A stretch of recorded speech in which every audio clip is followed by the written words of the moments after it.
E aí, pessoal, beleza? Aqui quem fala é o professor Cauê Monteiro. Na aula de hoje nós vamos falar sobre teoria das colisões. É uma aula aí para a segunda série do ensino médio, baseada no material da SEDUC de São Paulo. Vamos começar falando sobre a rapidez das reações químicas. Você já parou para pensar por que algumas reações químicas elas são mais rápidas do que outras?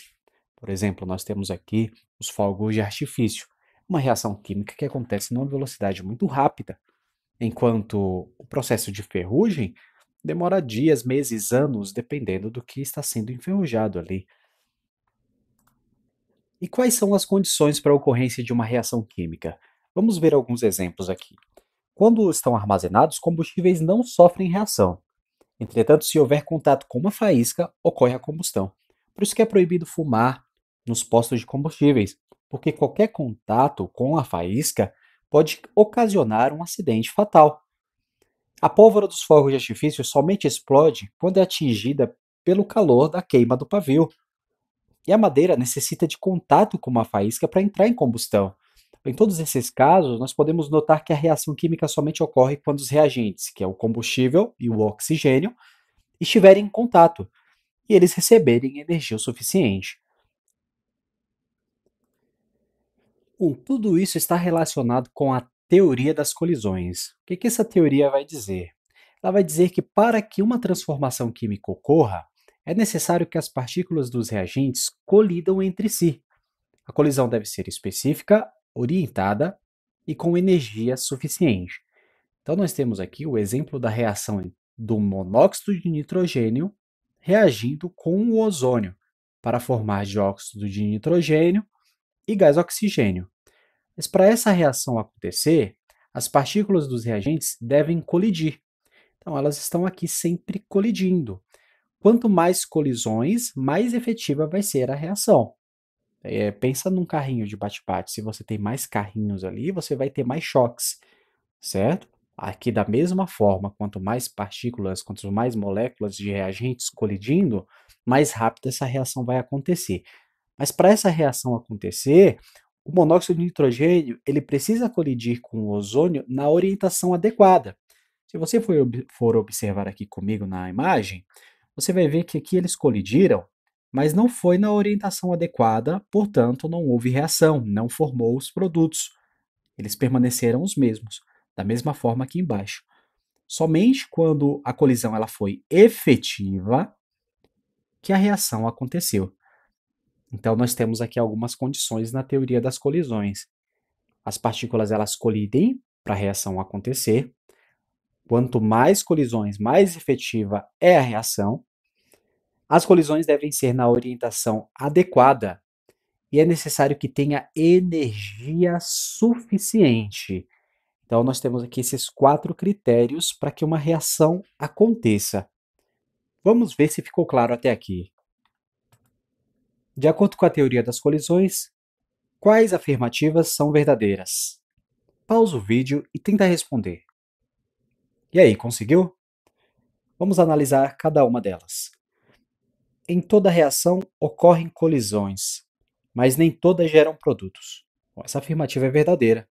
Podemos observar aqui que toda reação você tem colisões, mas algumas são efetivas e algumas não. Uma colisão pode produzir apenas uma reação com energia suficiente. Bom, essa é falsa. Tem colisões que não são efetivas, não produzem energia suficiente. Qualquer colisão gera uma reação com a orientação adequada. Bom, a gente pode ver que não é qualquer colisão que vai gerar esta reação com orientação adequada. Tem colisões que não são com orientações adequadas, que são colisões não efetivas. E quanto maior a quantidade de colisões efetivas, mais rápida será a reação. Essa está correta também. Então, nós temos aqui essas duas alternativas que são verdadeiras. E aí, você conseguiu acertar? Vamos continuar a nossa aula. Energia de ativação. Para que uma reação química ocorra, é preciso fornecer energia para quebrar as ligações dos reagentes. Essa energia mínima necessária para alcançar o complexo ativado e formar os produtos é chamada de energia de ativação. Ou seja, a energia necessária para que os reagentes saiam e deixem de ser reagentes e comecem a reagir para formar os produtos, essa energia é chamada de energia de ativação. Nesse caso aqui, neste gráfico, nós temos que os reagentes eles têm bastante energia. Então, a energia de ativação necessária para essa reação acontecer não é tão grande assim.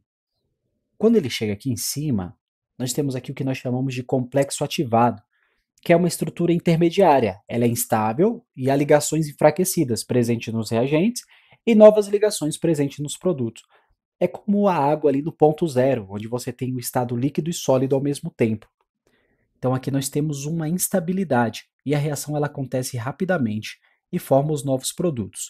Se você for observar, nesta reação aqui, nós temos uma reação chamada de reação exotérmica. Por quê? Porque libera energia. A energia dos reagentes é maior do que a energia dos produtos. A variação de energia ela é menor do que zero.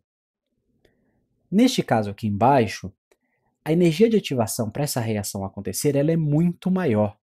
Se você for ver, a curva necessária para que esta reação aconteça é muito maior do que a reação de cima.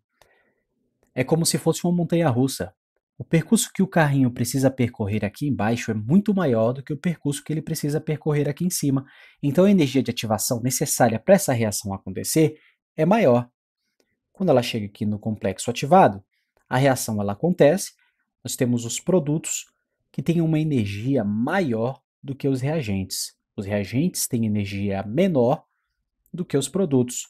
Então essa reação absorveu energia. Se absorveu energia, essa reação é uma reação endotérmica. Ficou claro até aqui? Então vamos seguir para um exemplo.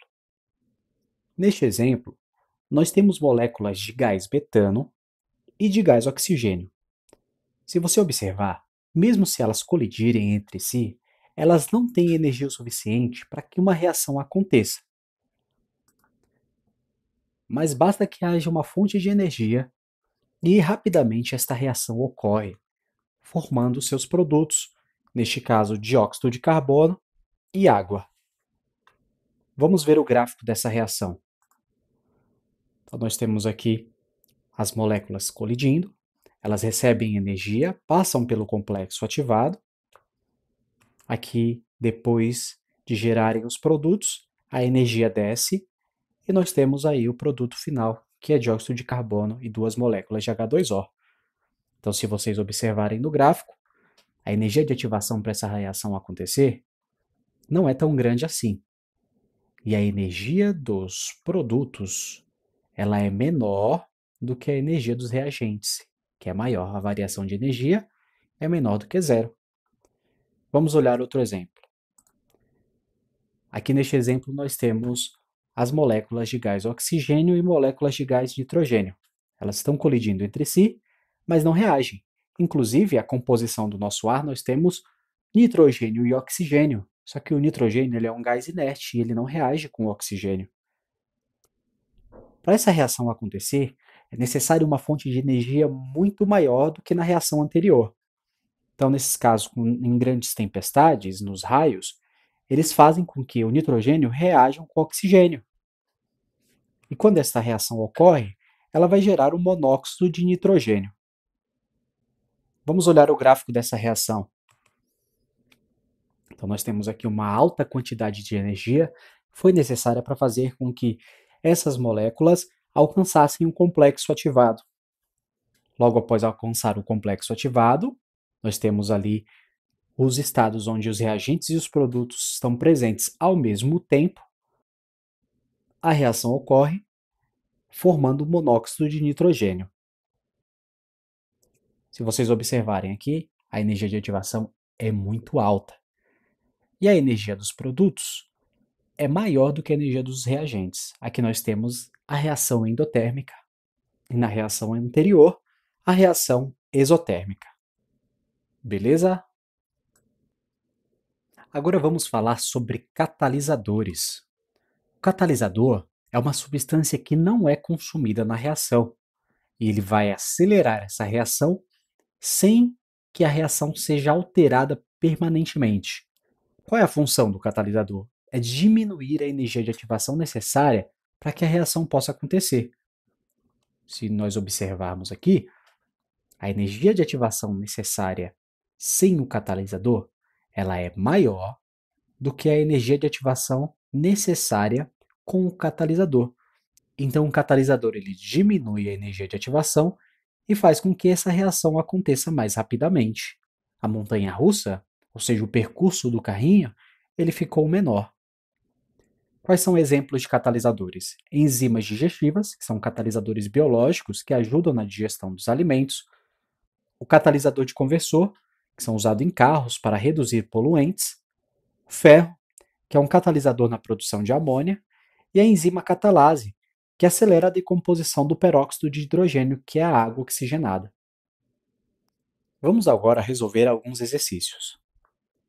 O modelo da teoria das colisões, que resultou de estudo dos fatores que influem na velocidade das reações químicas, é uma explicação para o modo como as moléculas de reagentes são clivadas e são formadas as moléculas de produtos de uma reação química. Admitindo-se a reação química entre o hidrogênio e o iodo, representada pela equação química, com base na teoria das colisões, para que essa reação ocorra, dentre outros fatores, é preciso que, antes de eu responder, pause o vídeo e tente chegar na resposta correta. E aí, conseguiu? Vamos analisar cada uma delas. A energia de colisão entre as moléculas de hidrogênio e iodo seja menor que a energia de ativação. Essa alternativa é incorreta. A energia de colisão entre as moléculas tem que ser maior do que a energia de ativação para que a reação ocorra. A energia de ativação é a barreira que a energia de colisão precisa superar para a reação acontecer. B. O meio reacional seja mantido abaixo de 450 graus Celsius. Essa também está incorreta, porque a teoria das colisões não aborda a temperatura na velocidade das reações. C. A frequência de choque por segundo entre as moléculas de hidrogênio e de iodo seja grande. Esta é a alternativa correta. Nós vimos que quanto mais choque entre as moléculas de reagente, mais rápido a reação vai acontecer. D. As moléculas de hidrogênio e de iodo têm tamanhos e formas geométricas diferentes. Também está incorreta porque a teoria das colisões não aborda o tamanho e as formas geométricas das moléculas. E. As colisões efetivas entre as moléculas de hidrogênio e de iodo ocorram quando essas moléculas se encontram no estado sólido. Também está incorreta porque a teoria das colisões não aborda o estado físico da matéria. Então a C é a alternativa correta. Exercício 2. Considere o diagrama a seguir. Qual é o valor da energia de ativação para essa reação? Pausa o vídeo e tenta responder. E aí, conseguiu acertar? Será que você respondeu 3 quilocalorias por mol? Se você respondeu esta alternativa, infelizmente você errou. Lembra, a energia de ativação é a energia necessária para que os reagentes alcancem o complexo ativado e a reação assim aconteça. Se você for analisar, a energia de ativação ela vai da base 0, que é onde estão os reagentes, até o complexo ativado. E se você for verificar, este valor é 28 calorias por mol. Então a resposta correta é a letra A. Bom, isso é tudo, pessoal. Muito obrigado por você que ficou até aqui. Não se esqueça de deixar o like, compartilhar, ativar o sininho para receber as notificações das próximas aulas e comentar suas dúvidas e sugestões aqui embaixo. Muito obrigado e valeu!